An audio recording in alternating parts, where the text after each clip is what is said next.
up a bit. We gotta get the computer in.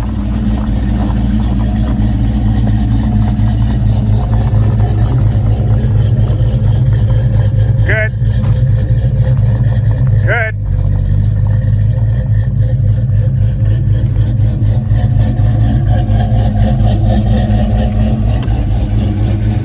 Brakes feel good? My foot was all the way down and it wasn't really, like, that's all it held back. Like, I couldn't stop myself from rolling off. So, Alright, let me see.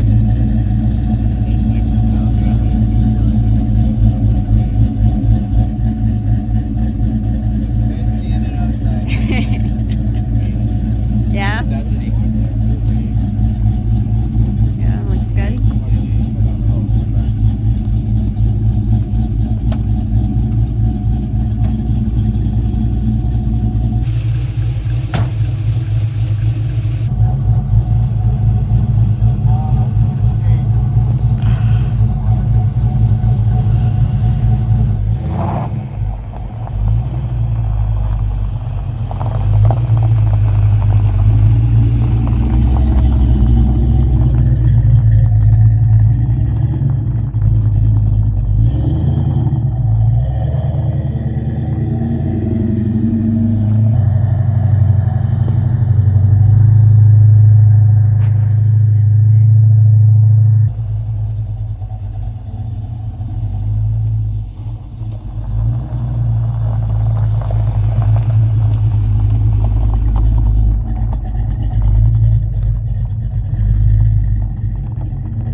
Messaged me this week.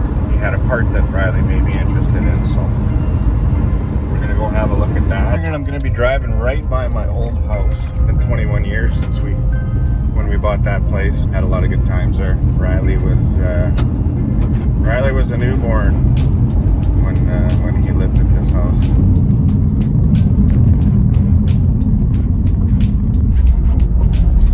And yeah, there it is. Guy still likes his Fords. Looks like the house is kind of turned into a piece of shit, but that's how it goes. It used to be all nice lawn, grass. It looks like a fucking shithole. Alright, so we just got back here. I didn't take any video when I was there, but we ended up grabbing it. And what we picked up is a cowl induction hood. I believe he said it was a VFN fiberglass hood. It's got some hood pin holes, which I don't know, depending on how strong this hood here is here in the corners, those may not be required. But other than that, there's a little on the front lip here. I don't know if a beaver got a hold of that or what, but little piece was ground away. But and then a little ding here in the corner, but all in all, it's in really nice shape. So yeah, I don't know. We're probably gonna start with Riley's flat hood because it's ready to go. This one needs to be repaired and painted, so when that's done, I'm sure it'll make its way onto the car. All right, guys.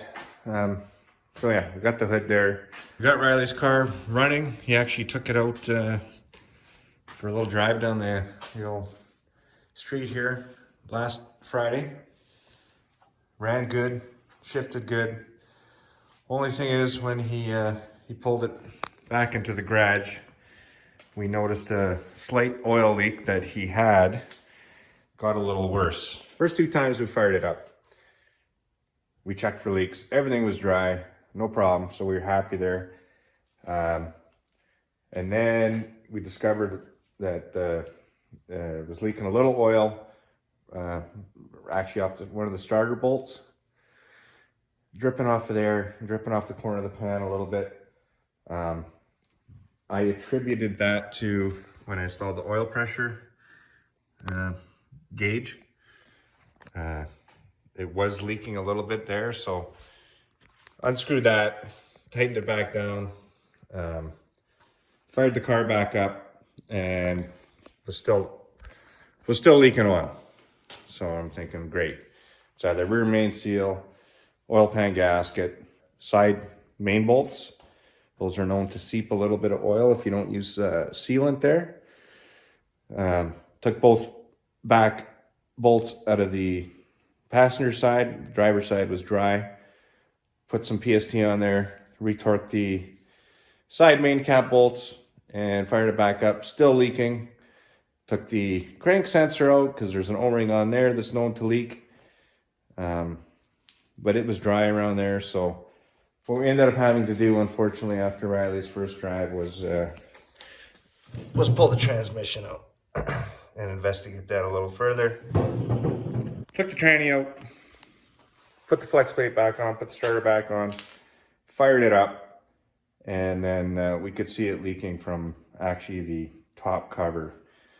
And probably because we decided to be cheap, and this is the original rear cover and original rear main seal that came off the motor when we took it apart. Probably should have spent the $40, which is what it just cost me to get a whole new cover. It comes with main seal and the cover gasket. It was like $40 from Rock Auto. I ordered that Saturday afternoon. Sorry, I ordered that Saturday morning. I got a delivery notice Saturday afternoon, and today is Monday. It was delivered this afternoon, so I don't know how they ship stuff so fast, but they do it. I ended up putting a new cover on. I'm just gonna let the silicone cure up for another half hour or so, and we're gonna fire that back up and make sure that's not leaking anymore. And then we're gonna put the transmission and exhaust and everything else that was already nice and tucked in there back end. So by the end of this week, we should be out cruising and tuning again, which is what I wanted to be doing last weekend, but that's the way it goes. So kind of being a little cheap bit us in the ass here, but that's okay. We'll get her fixed up, and yeah.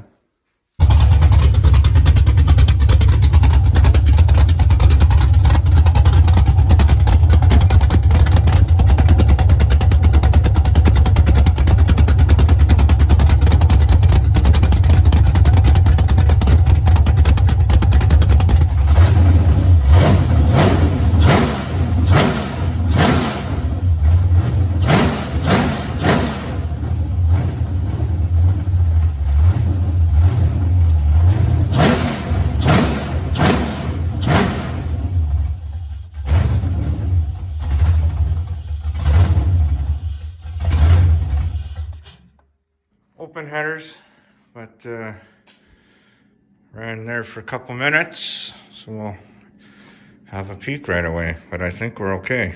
Right on. So that fixed the rear main seal there, so I'm happy about that.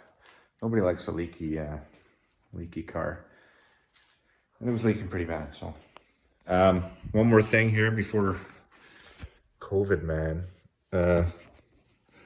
wraps up this video. We started putting some interior back in. Got the passenger seat in. Got some of the dash in. There was a burnt out high beam indicator bulb. We had to get that changed up. Also ordered a new headlight switch. The one that was in there is probably 36 years old and it's kind of sloppy. So we're just waiting for that rest of that to come. That should be here by Wednesday. Finished the putting the dash in and put the seat in, and made Riley a little gauge cluster at work on the EDM again. So it got 2 gauges. There's the console and shifters all in. Door panels, yeah. The reason they're off is because they're doing a little door repair, as I was saying there earlier, which we still have to finish. But he also went and picked up a set of these, I don't know, I think they were like 90 LX maybe. Door panels, but they're in super good shape. There's They look really good. Way better than his ones that were on there. And to fix the power window, which obviously he doesn't have there, we're just going to bolt his armrests on, and they don't have that gaping hole. And those will look 10 times better than what he had. Where's his old ones? They're over here. So those are the ones he had, which aren't terrible, but there was a block off on the where the factory window switch used to be or whatever. The guy previous moved that to the console. So anyway, so that'll make the doors look a lot better. So yeah. So next video, we're finally gonna be driving the damn thing and burn some tires. Like, comment, subscribe, tell your friends. Check you later.